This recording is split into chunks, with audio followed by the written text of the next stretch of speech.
travel deep into Mentawai jungle to meet the people of the forest and to reflect on how the life on the nature compares with life in the city. I'll take you behind the process of being a filmmaker here alone, shooting a documentary on my own to show how that projects like this are possible. And the first lesson is simple. Don't be afraid to go out and tell these stories by yourself.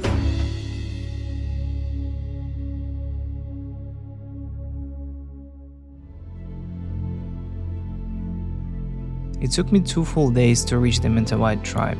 My journey began on Koh Samui Island in Thailand, crossing through Bangkok and Kuala Lumpur before reaching Padang, West Sumatra.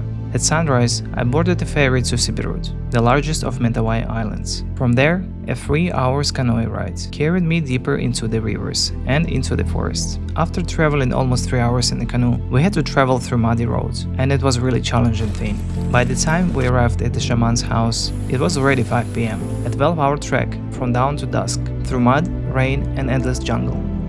I expected to be welcomed by the large family, with children's, relatives, and many stories to capture. Instead, I found only a few people: the shaman, his wife, and the older lady, living quietly in their wooden house. It was a purpose, and honestly, a little disappointing, because until the last moment, I didn't even know who my host would be, and in which house I'm going to stay. Because we arrived late and exhausted, my guide and his girlfriend prepared us a dinner over the fire. That night ended simply, with food, fatigue, and silence.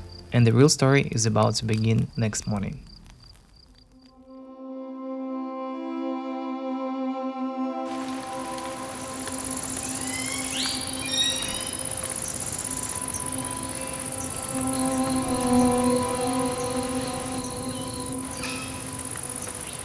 With the first light of the day, life around the shaman's house came alive.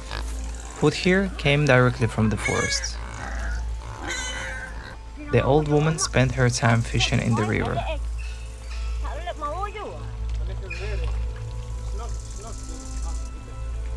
making sagu powder and baking it on bamboo sticks on open fire.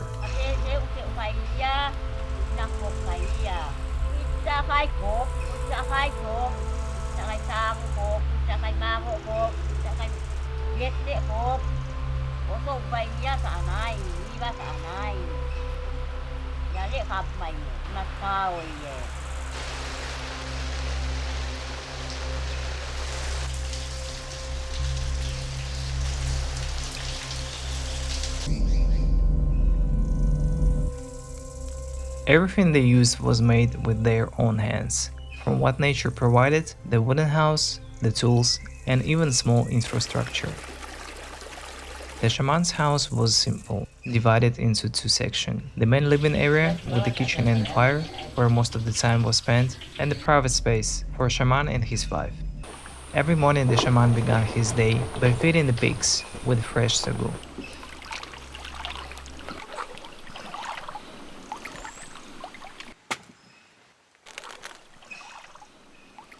He would split the trunk of the tree in half and bring it into them.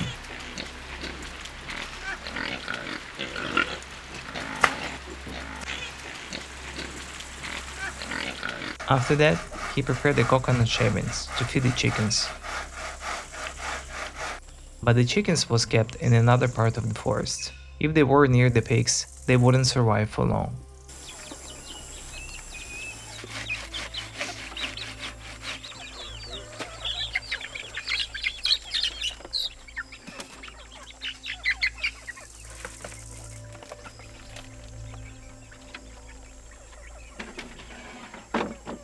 It was a system of balance, built entirely from nature.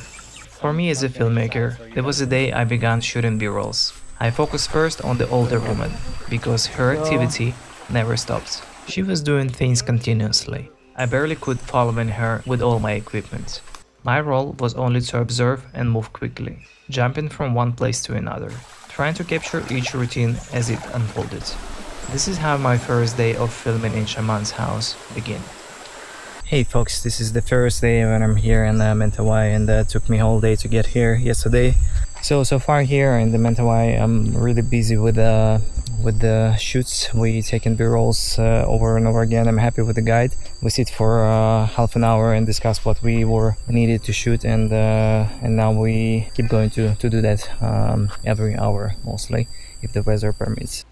From the first day of filming in Shaman's house, I realized his wife was sick. She had a fever during the night. Because she couldn't do much, the older woman took over the daily work around the house. And in the Mentawai forest, there are no pharmacies, no doctors nearby. Medicine came only from the forest itself. The shaman explained that for every sickness, a headache, a stomach pain, or fever, there is a plant that can help. This knowledge has been passed through the generations, and this is what keeps this family alive. We followed the owner of the house into the jungle, collecting herbs.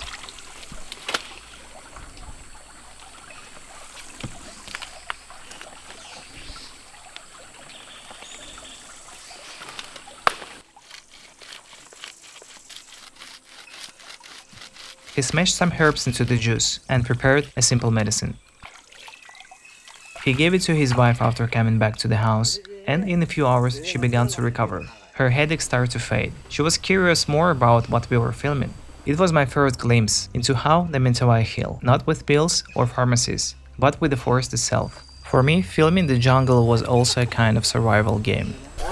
This is my charging station, just right here, trying to charge that drum battery, but it doesn't really give much of juice to the drum battery. This solar panel only good for Insta360 and the smaller Canon batteries, otherwise you will not charge anything, so plan ahead your charging stations. I managed to keep my V-mount and Canon batteries alive, but the drone was almost useless. With less than 10% power left, I risked short flights. Some worked, many didn't. I was lucky to capture one single shot of shaman moving down the river. I did some short flights by capturing some forests, but light wasn't so well, so I didn't get so much shots that I planned. The rest of the batteries only was showing the charging indication, but never gained a single level throughout the day. I realized too late that my solar kit wasn't powerful enough to charge the drone battery. That's a part of filming out here, adapting, accepting limits, and learning what you will do definitely next time. Life in the jungle is never still. To film even a few minutes of B-roll, we often had to travel back and forth through the forest and down to the river, an hour each way, through thick mud, sometimes in the rain. That is the jungle. You never know what the next hour will bring.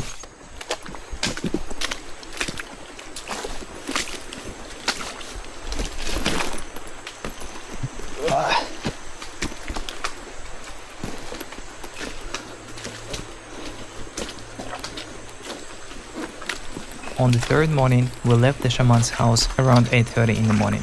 The shaman and my guide walked quickly in front of me, moving with the ease of people who grew up in this area. I tried to keep up, carrying nearly 18 kilos of my backpack, my red Komodo camera, Canon R5, gimbal, drone, and extra batteries. Walking through the mud slowed each step, and the weight of my backpack made every meter harder. What made it worse was their habit. They've been smoking constantly, even while walking, and all I could breathe was smoke drifting back toward me. By the time we reached the river just 1 hour later, I was already exhausted, out of energy, and yet it was only 9:30 in the morning. The day had just begun, and I was already done.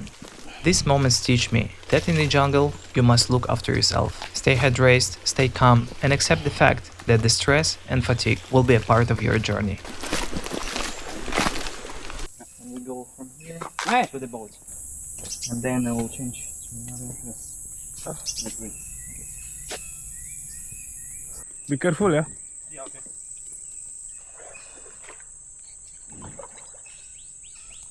Abat nga nene, ako gawakay batak simero.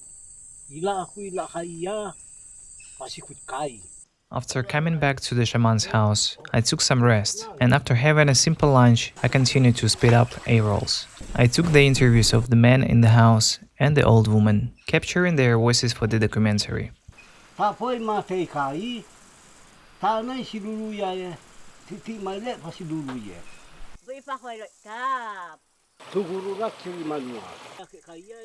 Later that day, I followed shaman to the jungle to capture him with the bow and machete near the waterfall.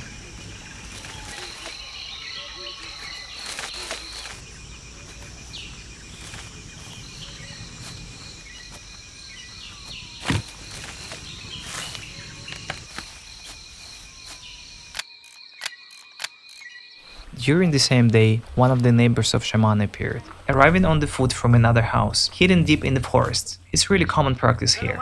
Mentawai people walk for hours to visit each other. The shaman and his friend walked through the jungle, singing a song as they went. A reminder of freedom and joy they find in nature. Urai kereya baranane, urai pas kadna panero, urai pasilagek, nane kereya baranane. The shaman guided me through the ancient process of creating instruments, transforming a simple bamboo pipe into a flute-like tool, designed not for music alone, but to call and attract animals, so they could be fed.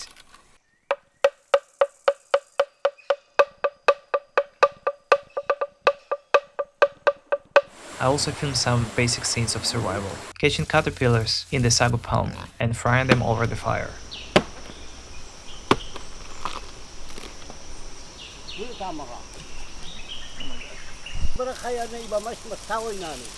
I used to see a lot of videos where people eating these things alive, but I'm telling you, if you're gonna fry them, it's gonna be much more tastier.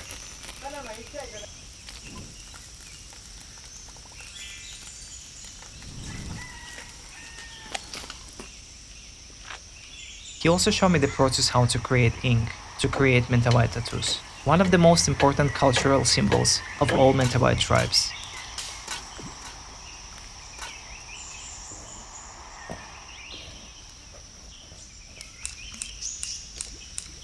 The rest of the day I was shooting a lot of different things, such as creating baskets or getting a sago tree from the river. The last one was really impressive, because shaman needs to transfer heavy things by himself from the forest to his house. In this case, he's transferring a sago tree, and later preparing the powder for baking sagu, while also caring for and feeding the animals that sustain their daily life.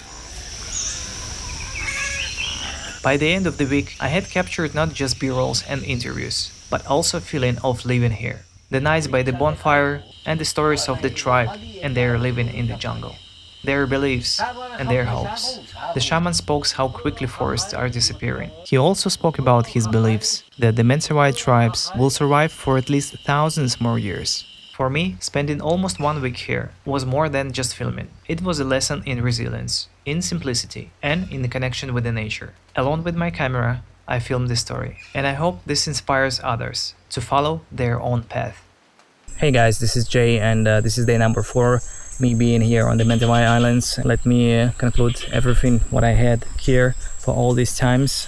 First of all, I have to say this trip was challenging for me, physically, mentally, and technically. All these 4 days we were getting a lot of nice b-rolls, and hopefully these b-rolls will cover up all my needs. The main point of this story is saving the forest from being destroyed. This problem is really common in Indonesia, because like Borneo Island is massively was affected by the companies who's destroying forest and replacing the forest with the palm trees. I'm afraid this type of things will come here one day, so I'm really happy that I experienced being here with this family in this tribe, enjoying this journey and project for myself. Hope you guys can learn something and get something interesting for yourself. If you dream of making films, go to the places that call you, even if it means carrying heavy bags through mud and walking alone in the middle of the forest. Alright. How deep is it? Because experiences like this, they are worth every step.